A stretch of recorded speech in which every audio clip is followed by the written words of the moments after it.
होश में हमारे शब्दों को ध्यान से सुनना। जब इतना गलत हो जाता है तो अपना चेहरा अपने को पसंद नहीं आता और अपना जीवन अपने को पसंद नहीं आता और अपने अंदर से मन कहने लगता है नष्ट कर दो इस शरीर को। फिर वो जो आगे की लीलाएं होती है, अच्छा ऐसा हुआ, फांसी लगा ली, जहर खा लिया, ये कर लिया, वो कर लिया। यदि तुम परमार्थ के पथिक हो, ये तीन बातें नहीं है तो तुम्हारा पतन हो चुका है। हमारा मन भजन में लेकर होटलों में खाओगे, भजन में मन लगेगा, अशुद्ध आहार करोगे, मनमानी व्यभिचार प्रवृत्तियों का दर्शन, संभाषण और क्रिया करोगे और तुम्हारा मन सच्चिदानंद प्रभु में लग जाएगा। तमाशा समझा है, तमाशा समझ लिया अध्यात्म में मन को लगाना। अपनी दिनचर्या में इतना पावर है कि जहर भी समन हो जाएगा। मीरा जी का समन हो गया ना। अगर नियम है 1:45 बजे उठने का, स्नान का, तो 1:45 बजे ही उठना चाहिए, 2 नहीं बजना चाहिए। अपने पास सामर्थ्य होने पर नीचापमानम सुधा, वो नीच है, उस पर शासन कर सकते हैं, पर उसके द्वारा किए हुए अपमान को सह गए और अंदर से मनाया भगवान तुम्हें सुखी रखे, स्वस्थ रहो। जिसका इंद्रिय मनोनिग्रह युक्त समय व्यतीत होता है भगवत चिंतन में, वो महापुरुष है, अभी वर्तमान में ही है। चिंता मत करो, स्थिति जागृत होने में देर नहीं। सच्ची तुममें बहुत सामर्थ्य है, जागो। अगर झुक गए तो रौंद दिए जाओगे। ये जुड़ जाइए, यहाँ पर डेली 8 बातें भगवत भक्त अपने जीवन में जांच ले कि है कि नहीं है, अगर ना हो तो धारण कर ले। पहला है संत महापुरुष आपके जीवन में है कि नहीं, ये जांच करनी। देखा है हमने, अगर किसी संत को आदर्श मानकर आप नहीं चल रहे हो तो दिमाग को खसकते हुए देखा, खसक गया है दिमाग। वो मनमानी आचरण केवल सिद्ध बनने के लिए कर रहे हैं। उनके आचरण ऐसे कि भोले भाले लोग ये समझे कि ये तो सिद्ध है। और जानते हो सिद्ध किसे कहते हैं? ब्रह्म भूता प्रसन्नात्मा न सोचति न कांक्षति समः सर्वेषु भूतेषु मद भक्तिम लभते पराम निर्माण मोहा जित संग दोषा अध्यात्म नित्या विनिवृत्त कामा द्वंद्व विमुक्ता सुख दुख संगई गच्छन्त मूढ़ा। ये स्थिति आनी चाहिए। पूरा कोरा, जैसे नाटक मंच पर नाटक किया जाता है ना, पूरा दिखाई देता है, पूरा नाटक। क्यों? क्योंकि कोई डांटने वाला नहीं, कोई आदर्श नहीं है महापुरुष जीवन में। जो मन में आवे सो बोलो, जो मन आवे सो नाटक करो। तो 100, 200, 500 लोग भोले भाले जिनको ककहरा नहीं आता परमार्थ का, वो कह देते मेरे भगवान, मेरे सिद्ध योगी, मेरे महापुरुष, मिटिया मेट कर देते। बात तो तब समझ में आवे जब रसिक जन पास करे, गुरुजन पास कर दे। अपने मन से कुछ नहीं होता, जिसे महापुरुष पास कर दे वही होता है। संत महापुरुष के ठीक चल रहे हो, ठीक है, तो इस चैनल पर या वो मौन स्वीकृति दे दे, ठीक है। अपने मन से सिद्ध बनने पर सिद्ध थोड़ी कोई हो जाता है। जीवन में तुम्हारे संत हैं कि नहीं, बस इतनी बात देखो। इस तरह की वीडियो देखने अब एक भगत जी आए थे, अपने लोग तो सबका आदर ही करते। उनका दिव्य रूप से हनुमान जी हमारे सामने प्रकट हुए थे। सच्ची बात कह रहे हैं, जिस समय दिव्य रूप हनुमान जी ने धारण किया तो हनुमान जी महाराज के ही भाई पवन पुत्र भीम कंपायमान थे। भीम जैसे हनुमान जी वैसे भीम, बड़े बड़े पर्वतों को अपनी टक्कर से चूर करने के सामर्थ्य रखने वाले। अभी पैदा ही हुए थे भीम और गोद में लिए हुए माता कुंती चल रही थी। अचानक सिंह निकला, दहाड़ हुई तो गिर गए भीम। तो जो जिस चट्टान पे गिरे चकनाचूर हो गई चट्टान, और उस आवाज से भयभीत होकर भाग पड़ा सिंह। अभी गोद में बच्चा थे वो भीम, जिस समय प्रार्थना की कि भैया मैं तुम्हारा वो दिव्य रूप देखना चाहता हूं, तो उनका काहे को तुम व्यर्थ में ऐसा तुम नहीं देख पाओगे। तो उनका हमारी लालसा है, आपका छोटा भाई हूं। अट्टहास किया हनुमान जी का वो दिव्य रूप कि कंपायमान होकर कह रहे थे, हे वायुपुत्र, हे पवन पुत्र, तुम अपने रूप का संवरण करो, मेरी सामर्थ्य नहीं। और व्यक्ति ऐसे कह रहा मैं दिव्य हनुमान। हम कह रहे पाखंड मत करो, ठीक से चलो तो ये सब भगवत स्वरूप अनुभव में आ जाएंगे। जाती है। ठीक से चलो। बड़ा विचित्र स्वरूप है। जब तक जीवन में कोई संत नहीं तो हम ये देख रहे हैं बुद्धि वाला कि वो जीवन बताया जाता है, इसलिए या तो पाखंड में सकिल जाएगा और या तो व्यर्थ के चिंतन में फंसा हुआ अपने को मान लेगा कि मैं सिद्ध हूं। की कथा आपको मिलते रहेगा। आपका शब्द, आपकी दृष्टि, आपकी चेष्टा, तस्मा शास्त्रम प्रमाणम थे, तब सिद्ध माना है। बहुत सिद्धों के दर्शन हुए गंगा किनारे सिद्धों का ने कभी नहीं देखा ऐसा प्रमादी। सिद्ध प्रमादी नहीं होता। यहाँ प्रेमानंद जी की 95 वर्ष की आयु पूज्य स्वामी श्री ओंकारानंद सरस्वती जी महाराज दिमाग और 4 बजे विकास हो सके ऐसा एक अपने निज जन से कहते, वो स्वेटर पहना दीजिए। प्रेमानंद बोले स्वामी जी अभी तो धूप है। नहीं, अंदर अभी जाएंगे चिंतन में विक्षेप होगा, हमारे पास समय नहीं, डाल दो शरीर में। धन्यवाद यहाँ तक वीडियो देखने के लिए। अब इसका एक साधारण शब्द हुआ, इसका प्रभाव इतना बड़ा, इतनी अवस्था में इतने चिंतन परायण की स्वेटर पहनना है ये स्मृति बाधा ना पहुंचा पावे, डाल दो शरीर में। कितना सूक्ष्म। प्रेमानंद जी बड़े बड़े महापुरुषों को देखा है, अपने ब्रज के प्रेमी जनों को और ब्रह्मबोध संपन्न दोनों महापुरुषों, किंचन मात्र कहीं भी कोई भी शास्त्र विपरीत शब्द नहीं, एक सेकंड की चेष्टा नहीं पाई शास्त्र विरुद्ध। और यहाँ शास्त्र में है ही नहीं, हो वैसे सिद्ध हो रहे हैं। क्यों? क्योंकि जीवन में किसी आदर्श महापुरुष का अंकुश नहीं। अगर किसी संत का भय तुम्हारे जीवन में नहीं है तो ये माया रौन देगी, पक्का समझ लीजिए। कोई महापुरुष तुम्हारे ऊपर अंकुश लगाने वाला हो तो इसीलिए जो देहाभिमानी जी होते हैं भाग पड़ते हैं, क्योंकि उनकी सिद्धावस्था में वो बाधा पहुंचाएंगे। गुरुजन असली सिद्ध बनो, नाटक नहीं, तो भाग पड़ते हैं। और जो गुरुजनों की शरण में रहता है वो परिपक्व भगवत प्राप्त महात्मा बन जाता है। इसलिए पूज्य बाबा कह रहे पहला, किसी महापुरुष का अनुशासन है कि नहीं।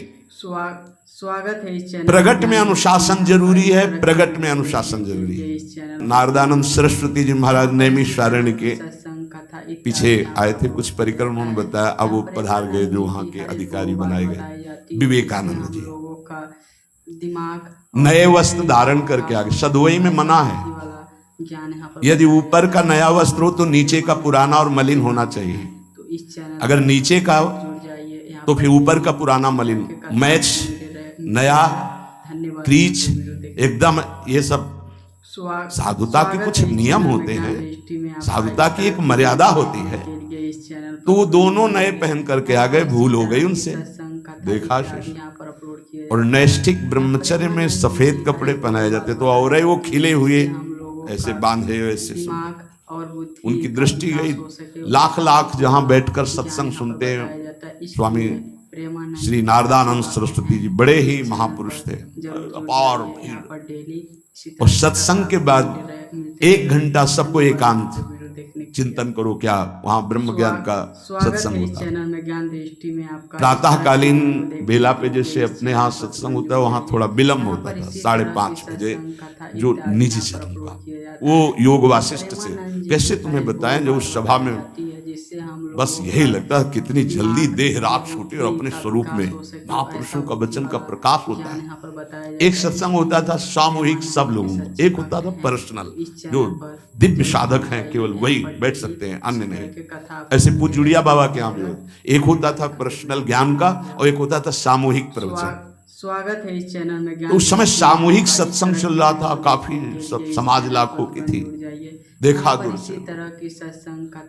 एक शिष्य से कहा गौशाला में जाओ, गोबर को गीला कर दो। उनसे कहा विवेकानंद गोबर की छवियां भर करके यहाँ खड़े हो सत्संग के पास, वहां नच हो नहीं सकता। और गीला गोबर तो जो 2 घंटा सत्संग हुआ पूरा टप टप ऐसे कपड़ों में, पूरी हालत बिगड़ गई। क्या था ये?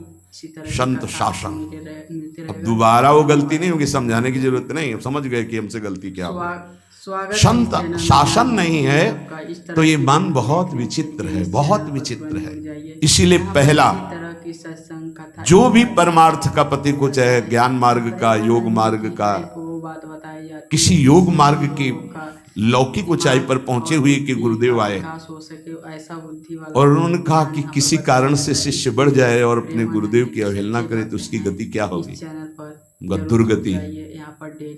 दुर्गति, दुर्गति के सिवा उसके आगे कोई शब्द नहीं है। गुरु को पीड़ा है और शिष्य परम पद में पहुंच जाएगा।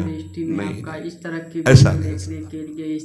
अनुशासन अत्यंत आवश्यक है। किसी भी वैभव या लोक व्यवहार या लोक मान्यता बढ़ जाने पर अपने गुरु का अपमान, गुरु की अवहेलना, तो उसकी दुर्गति पक्की। दिमाग और देखो, का विकास हो सके ऐसा ये मन है, ये इंद्रियां हैं, ये अहम है, ये केवल गुरुदेव से ही वश में आता है, दूसरी जगह नहीं आता। जरूर जुड़ जाइए क्यों? यहाँ पर डेली, क्योंकि दूसरी जगह उत्तर देने का अवसर है। दूसरी जगह हम नहीं मानते तुम्हारी बात, लेकिन वहां ना उत्तर है और ना नहीं मानते, केवल वहां मिटना ही मिटना है। अगर ऐसा उपासक है तो निश्चित परम पद का, केवल मिटना कोई उपाय नहीं है। अहंकार के पोषण का कोई उपाय, केवल मिटाना है। रो लो, चिल्ला लो, जिससे हम लोगों का जो तुम्हें करना है कर लो, और आना तुम्हें इसी मार्ग में पड़ेगा, दूसरा कोई रास्ता नहीं। बलिहारी घेर करके नष्ट कर देते हैं हमारे मन की मनमानी को, हमारे अहंकार को।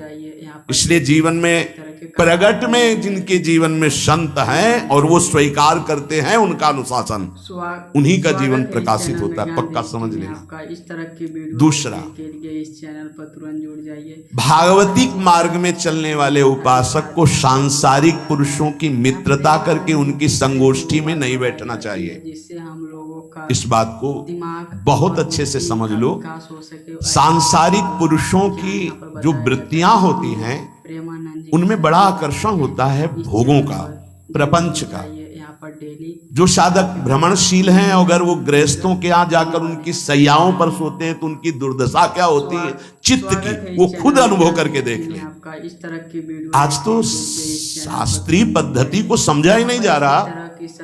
जब बड़े बड़े सुभट गंगा किनारे त्याग, वैराग्य, ज्ञान की मिले ना, तो आगे का रास्ता खुलता चला। जिससे हम लोगों का सांसारिक पुरुषों के समुदाय में बैठना था। ऐसा बुद्धि वाला, वो तुम्हें भगवान कहेंगे, ईश्वर कहेंगे, अवतार कहेंगे, उनको कुछ ज्ञान नहीं। तो इस चैनल आप मान बैठेंगे अपने को भगवान, अपने को ईश्वर, अपने को अवतार मानिए, तो आप जो अवतार है ना, ईश्वर है ना, भगवान है, उनसे विमुख हो जाए। स्वागत है इस चैनल में ज्ञान दृष्टि। यहाँ जो भी अवतरित हुए हैं भगवत पार्षद, वो सदैव दैन्य ही रहे हैं। आप देख लीजिए, उच्च कोटि के महापुरुष चाहे जितनी ऊंचाई पर चढ़े हों, सदैव भगवान की ही स्थापना की है।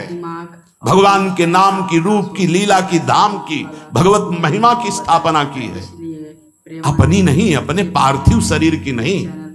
ध्यान रखना, जितने महापुरुष प्रकट हुए भगवान की स्थापना की। धन्यवाद यहाँ तक वीडियो देखने। अगर हम संसारिक पुरुषों का संग करेंगे तो कई तरह से हानि हो जाएगी। सत्संग हो रहा है, बस इतने जो चाहो बैठ जाओ। हमारा पर्सनल एकांतिक केवल गुरुदेव से संबंध है और उनके द्वारा बताई हुई उपासना में हमारा समय व्यतीत होना चाहिए। कोई हमारा मित्र नहीं होना चाहिए, अलग से संगोष्ठी नहीं होनी चाहिए विषयी पुरुष की, सांसारिक पुरुष की। तीसरा, इसलिए प्रेमानंद जी किसी भी अपनी निंदा करने वाले के प्रति कभी भी बुरा व्यवहार, बर्ताव नहीं करवाना चाहिए, क्योंकि भगवान प्रेरित करते हैं निंदा करा करके महान बनाने के लिए। ये शब्द याद कर लो। जब तुम्हारी निंदा होने लगे, प्रतिकूलता होने लगे, विपत्ति आने लगे, संकट सताने लगे, तो जान लेना कि तुम्हारी अध्यात्म की भूमिका उठने वाली है। पक्का। प्रेमानंद जी की हर एक वो बात बताई। ये अध्यात्म की भूमिका उठना बहुत कठिन होता है। अध्यात्म का प्रवचन कर लेना बहुत सरल होता है, ज्ञान बताया जाता है। इसलिए चमड़ी को चिकनी करके और अध्यात्म का प्रवचन करने में कोई कठिनता नहीं है, लेकिन चमड़ी और दमड़ी का राग मिटा दे, फिर अध्यात्म की तरफ चले, ये किसी फक्कड़ महात्मा का कृपा पात्र ही होगा, जो फकीर होगा, जिसने विश्व की समस्त भोग वासनाओं को रौंद करके अपने स्वरूप में स्थित हो गया। ऐसे महात्मा के संग के बिना अध्यात्म का रंग नहीं चढ़ सकता, और देखने को मिल रहा है। जब तक हमें अध्यात्म का परिचय नहीं है तब तक कहीं भी हम राजी हो जाते हैं। अरे राजी होने को तो टाकीज के सामने देखो जाके, हजारों की भीड़ लगती, लाइन में खड़े होते हैं, पैसा देते हैं, और क्या देखने जाते हैं? झूठा तमाशा। उनको आप क्या कहोगे? ज्ञानी कहोगे? सत्संगी कहोगे? भीड़ का इकट्ठा हो जाना कोई अध्यात्म का चमत्कार नहीं होता। तो अध्यात्म का चमत्कार तो अंतर की वृत्ति का परिवर्तन हो जाना होता है। नहीं तो अगर एक नृत्य करने लगे ना तो हजारों उसको देखने खड़े हो जाते हैं कि 14 संगीत बज रहे हैं, फिर इसके बाद अगर हजारों ये बैठे मनोरंजन कर रहे हैं तो इनका कोई महत्व तो नहीं। अगर एक महात्मा कह देता है कि तुम वास्तविक भगवत मार्ग के पथिक हो तो धन्य हो गया जीवन, और 1 करोड़ लोग कह दे कि परमार्थ का पथिक है तो मान्यता नहीं मानी जाएगी। ये अध्यात्म है, अध्यात्म। इसीलिए कह रहे हैं कि सांसारिक पुरुषों की संगोष्ठी में रति न करे। तीसरी, अपनी जब कोई निंदा करे तो उसका भला जरूर मना देना, बुरा मत मना देना, नहीं तो अध्यात्म छूट जाएगा। अपने पास सामर्थ्य होने पर नीचापमानम सुधा, वो नीच है, हम उस पर शासन कर सकते हैं, पर उसके द्वारा किए हुए अपमान को सह गए और अंदर से मनाया भगवान तुम्हें सुखी रखे, स्वस्थ रहो, और कभी भी हम आपका विरोध नहीं करेंगे। जब अवसर मिले तब फिर हमारी निंदा करना। भगवान तुम्हें स्वस्थ रखे, तुम्हारा कभी अमंगल न हो। ध्यान रखना अध्यात्म। चौथा, अपने मुख से कभी किसी की निंदा ना करना। निंदा व्यक्तिगत नाम लेकर के की जाती है, सिद्धांत सार्वभौम वर्णन होता है। जैसे यहाँ हम कह रहे हैं, वो निंदा सिद्धांत के विपरीत आचरण में जो चलते हैं उनकी है। कौन है? नाम नहीं है, रूप नहीं है। सिद्धांत में चलना एक ये मार्ग है, सिद्धांत से बिलक चलना ये पाखंड है। पाखंड और दंभ की निंदा होती है, और सत्य की कोई निंदा करे तो वो प्रकाशित होता है। सत्य निंदा से ढकता नहीं। जैसे कोहरा थोड़ी देर के लिए सूर्य को ढकने का नाटक कर सकता है, लेकिन सूर्य जब प्रकाशित होगा तो कोहरे की धज्जियां उड़ जाएंगी।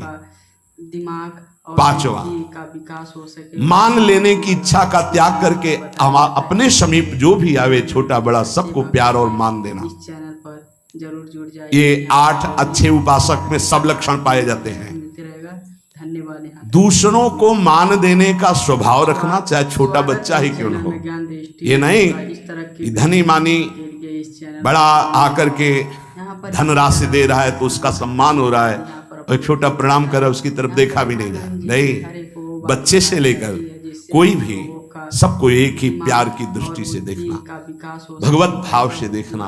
अपने को मान रहित और दूसरों को मान देने का स्वभाव बना देना। छठवां, अपनी इंद्रियों को सदाचार परायण रखना। इंद्रियां ये सदैव व्यभिचार की तरफ भागती हैं। स्वागत है इस चैनल में। नेत्र व्यभिचार दोष, बार बार दूसरों के प्रति देखना आकर्षणकारी, कैसा भी दोष अंदर का भाव हो, नेत्र दोष। दूसरों की बातें सुनना, श्रवणेंद्रिय दोष। वाणी से दूसरों की चर्चा करना, वाणी। ऐसे हर इंद्रिय अपने व्यभिचार में जाना चाहती है।